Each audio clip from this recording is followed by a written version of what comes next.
I recently spent 3 months in Mozambique, and there were a number of things that I wish I'd known before I went. Well, I know them now, so I'm going to share them with you in this video. They really have a lot of value for your holiday there.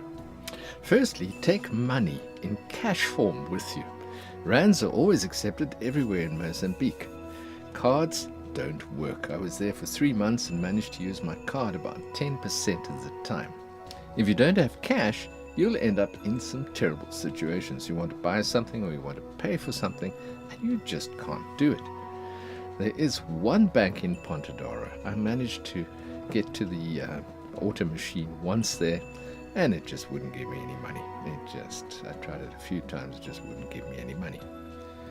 Secondly, take your car and caravan logbooks with you, the RC1 form. You'll have trouble if you present other car forms at the border, especially from the South African side. When I took my car and caravan into Mozambique, I had to fill in every detail you can imagine on a form for each vehicle, the ID, the VIN numbers, whatever, everything. I was given the blue form as a copy.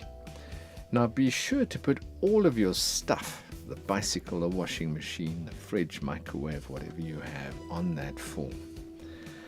When I went in, I told them that I was staying in the country for 3 months. Now you can stay in Mozambique for 3 months every year, but the problem is they only give you a 30-day entry stamp into the country when you go in, and then you have to go back to the border to sign in for a further 30 days. It's just absolutely crazy. This also applies to your car and caravan, and I didn't know this. It's very difficult to get any good information. The border guards don't speak English until it suits them, and then they speak fairly good English. Anyway, every 30 days I went back to the border and had my passport stamped, but I didn't have the blue form updated. When I left, they told me that my paperwork was outdated and tried to charge me 2,000 Rand per month that I was out of date. They threatened to take my car and my caravan, and it was just horrible. Now this is a common scam. If you pay, they won't take payment by bank card. You have to pay in cash. The captain in charge of this whole border post opened a safe in front of me once, and it was crammed with rands. Everybody had been getting ripped off. Those rands will never see the Mozambique treasury vault. They'll get divvied up amongst the staff at the border, with the officers taking the biggest cut. I'd be surprised if the junior people even get anything. The Mozambique border guards are absolute crooks. Corruption is rife and it's just accepted by everyone. You can't turn around and return to South Africa once they present you with this fine because you've signed into Mozambique, and they only stop you and fine you after you've signed into their country. They'll allow you to leave, but they'll keep your car and your caravan if you try to leave at that stage. So you've got to either pay or brazen it out somehow. The border guard that stamps your entry date into your passport wouldn't even look at my passport until I'd bought him a beer. When I slipped him 50 Rand, he looked down his nose at it and said it wasn't enough. I know that he could buy 2 beers for 50 Rand at the market, and those are quite big ones. Anyway, I said I didn't have more money for him, and he eventually stamped my passport. If you pay them once, they'll remember you, and they'll extort money from you every time you go through that border. If you don't pay, they'll just make you stand in the hot sun for half an hour while they lean against the wall and just look at you. So you've pretty much got to pay. As far as medical treatment in Ponta is concerned, there is no doctor, there's no dentist. There is a clinic, but they're absolutely useless. I wouldn't suggest going there. You have to pay there anyway. There's a pharmacy, but they're also absolutely useless. You're seeing a little bit of a pattern here, I think. The pharmacy doesn't even stock plasters. They don't have any bandages, they have nothing. So take a good supply of plasters and bandages and some gauze with you, just in case you get a cut or a scrape. You always get something. Your South African SIM card won't work in Mozambique unless you're on roaming, and then you'll pay about 50 Rand a minute. It's extremely expensive. You can buy a new SIM card and they'll recur it for you, and airtime along the road. And if you make local calls, it's quite cheap to use. For calls to South Africa, it's also not too bad. And just a little tip, if you're calling a local number in Mozambique, don't dial the 0. For instance, 084, just dial 84, not the 0. It took me about a month to find that out. I couldn't get hold of anybody in Mozambique for the first month. Then it all worked. If you want to check emails, most restaurants and dive centers have free, very slow Wi-Fi, but if you want more data to watch movies and sport on the internet, you can buy it along the road, but beware of these little buggers that sell LTE along the road. Firstly, you'll need a new SIM card, which will have to be rekit, and they'll do that for you. I paid 10 Rand for a new SIM card, but they'll try and charge you 100 Rand the first time you go in. First time I went to them, I was offered 30 gigs of data for 2,000 Rand, which is ridiculously expensive. I knocked them down to 40 gigs for 500 Rand, but I was still getting ripped off. Eventually I learned that I could get 61 gigs for 430 Rand if I bought this through Vodacom. There was a Vodacom shop in Ponta, but one day it just closed. Now I get really irritated because I'm paying for Vodacom in South Africa for internet. I'm getting a fantastic deal. It's 250 gigs a month for 299 Rand, and that is just absolutely brilliant. But why don't they provide me with internet when I go to another country?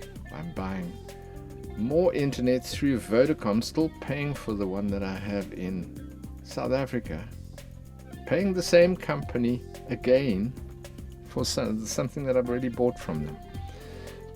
I hate just the ripoffs that we go through in life. Anyway, if you do want to find as an honest chap that sells airtime and gigs, go and speak to Afonso, who owns the little grocery shop next to the Cool Drink Exchange, which is next to the market. He'll direct you to the honest guy. I wouldn't burden the locals with the term intelligence. They'll stop in the middle of the road to chat to their friend without being aware that they're holding you up behind them. Or maybe they just don't care. But when it comes to ripping you off, they have doctorates and are very persuasive. Ponta is very safe. You don't have to look behind you on the beach or in the town when you're walking around. It's amazing. It's lovely. In the months that I was there, nothing was stolen. I won't belittle your intelligence by saying that cell phones and computers should be kept out of sight. That's just obviously taken for granted. The choice of food or groceries that are available in Ponta is very limited. Fresh bread comes in on Wednesday. That's it, once a week on Wednesdays. They do make Portuguese rolls in the town centre, but these are very chewy and they're tasteless, and I really didn't like them.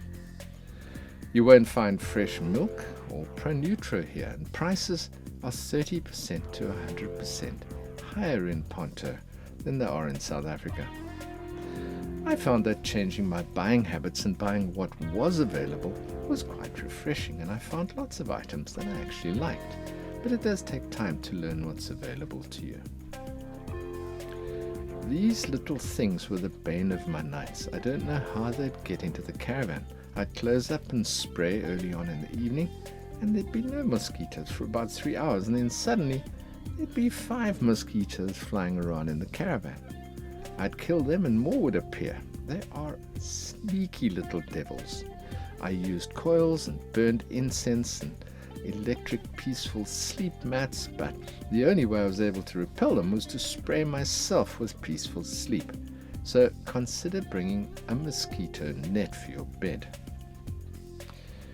There are very few caravan parks left in Mozambique after that ridiculous lockdown that the world had a year or so ago. And I had a very hard time contacting any of them from South Africa. Phones are not answered and they just ring, and eventually I had to go to Ponta on an exploration trip to find them. There is a Tupo caravan park which is on the beach in the center of Ponta. It's a lovely little place, but is very badly run, with filthy water and all the rubbish left to rot in the hot sun in a corner of the park, and it stinks. Every night the club next door pounds out very loud music till between 2 and 5 in the morning, so it's not a quiet little place. The owner of the concession lives in Durban and never seems to come here. His prices are very high, and he doesn't have any idea about how to run a caravan park. There are 2 small caravan places set further back, far from the beach, but I wouldn't recommend either. I think it's probably best to try the dive centers. They all have accommodation. Underwater Explorer has a small campsite, and they're on the beach in a great position. Their rates are better, they have clean water, and if you're staying for a longer period, you can probably negotiate a better deal. I've done a little video on Underwater Explorer, which you can have a look at if you're interested.